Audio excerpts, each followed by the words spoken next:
Has there ever been a more dangerous band than Motley Crue? Throughout the 1980s and into the 1990s, these glam rock trailblazers redefined what it meant to be a rock star in a way that's still unrivaled. Here is the untold truth of Motley Crue. You wouldn't expect members of one of the filthiest, wildest groups in the history of rock and roll to be particularly concerned with their public image, at least not beyond making sure that all their makeup and teased hair were picture perfect. But Motley Crue are reportedly highly protective of their legacy, and what a legacy it is. You said that the more records we sell, the more drugs we get, and the drugs are fantastic at the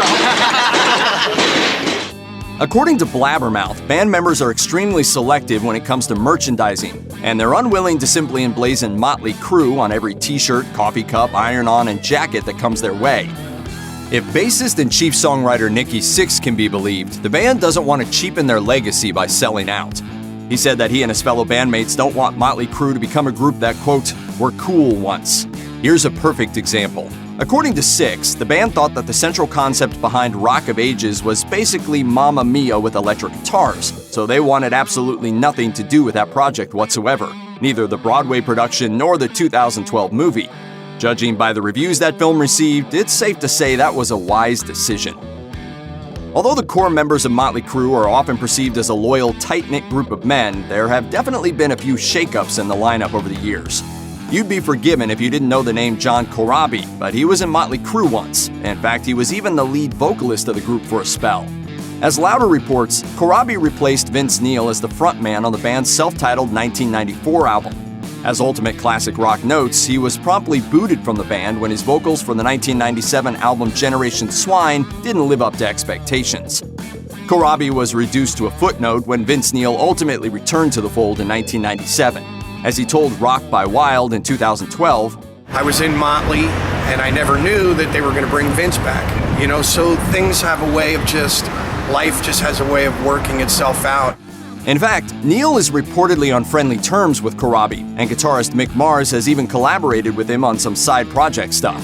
Meanwhile, Nikki Sixx seems to have less than fond memories of Corabi, and has even described him as the biggest piece of shit to roam the earth. Every gunslinger knows that one day they'll cross paths with someone who draws faster and shoots straighter. As Ultimate Classic Rock reports, Motley Crue met its match in 1984 when the band toured with Ozzy Osbourne, the Prince of Darkness himself. Osbourne was spiraling out of control following the death of his guitarist and friend Randy Rhoads in 1982.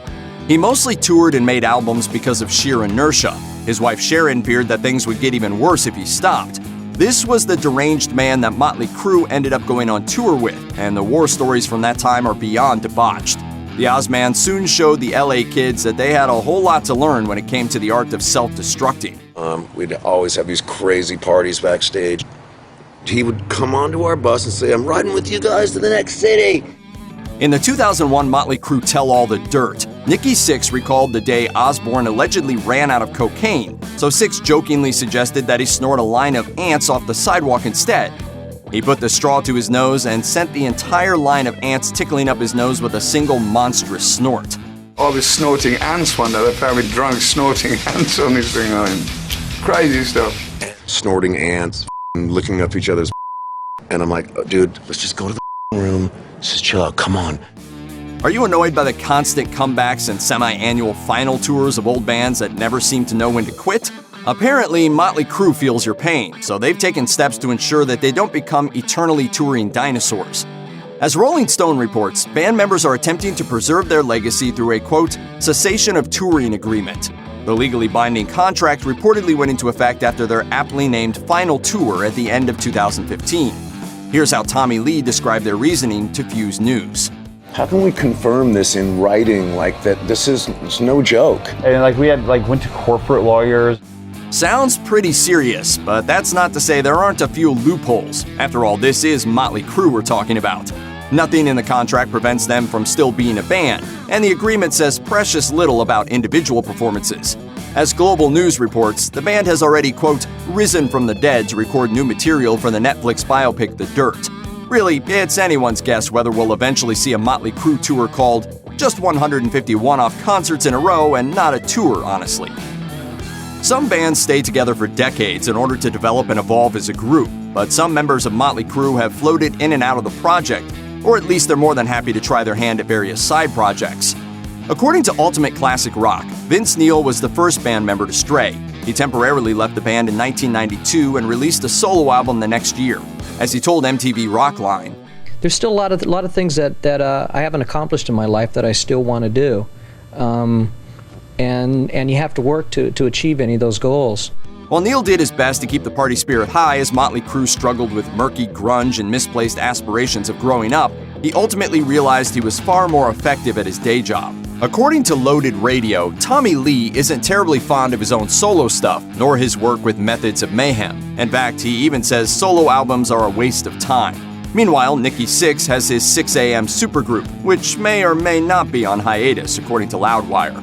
Even the ever-elusive Mick Mars has dabbled in solo projects. Although he hasn't released an album yet, he said he has some interesting things coming down the pipeline, because don't we all? You wouldn't expect the 5'6" Metallica drummer Lars Ulrich to start picking a fight with the towering rhythm section of Motley Crue. And to be fair, Rolling Stone makes it clear that picking a fight with the Crue boys wasn't one of Ulrich's better ideas. In 1982, Motley Crue was busy hatching the glam rock revolution on the Sunset Strip. Meanwhile, Metallica was still playing thrash metal in venues scattered throughout Los Angeles.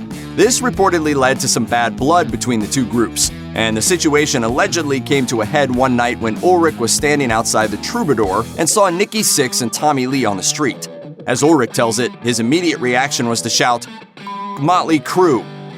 Well, apparently that turned out to be something of a mistake on Ulrich's part, even if his heart was in the right place. Nikki Sixx started chasing after me, and the one thing I could do, because, 5'6" of me, I could run faster than he could in his 16-inch platform boots.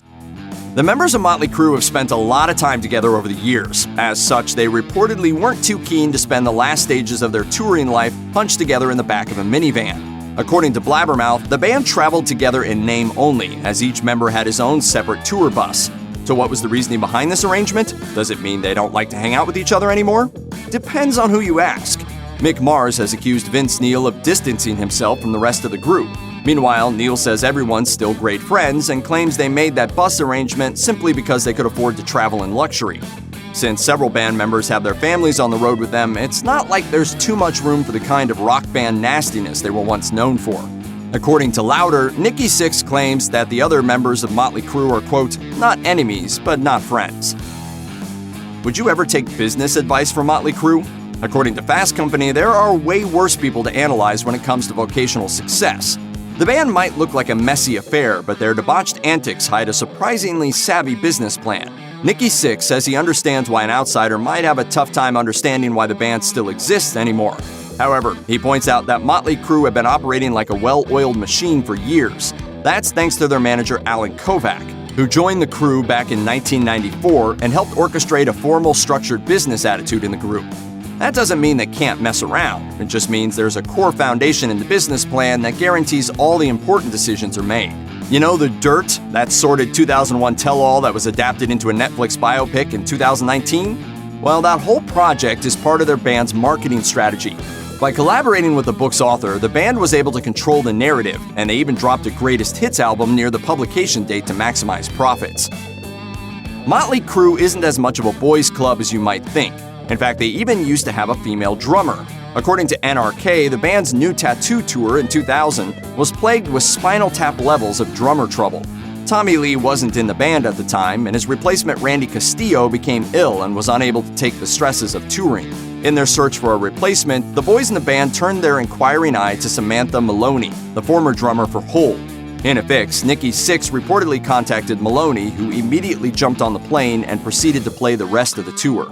During the band's 2000 appearance on Live with Regis Philbin asked Maloney the question weighing on everyone's mind. My gosh, what's it like to be with these guys? It's insane. Yeah. More insane than being with Courtney Love? It's a different insanity. The members of Motley Crue were extremely courteous with Maloney, and the band took her in as one of their own. Vince Neil was even visibly proud of her during concerts.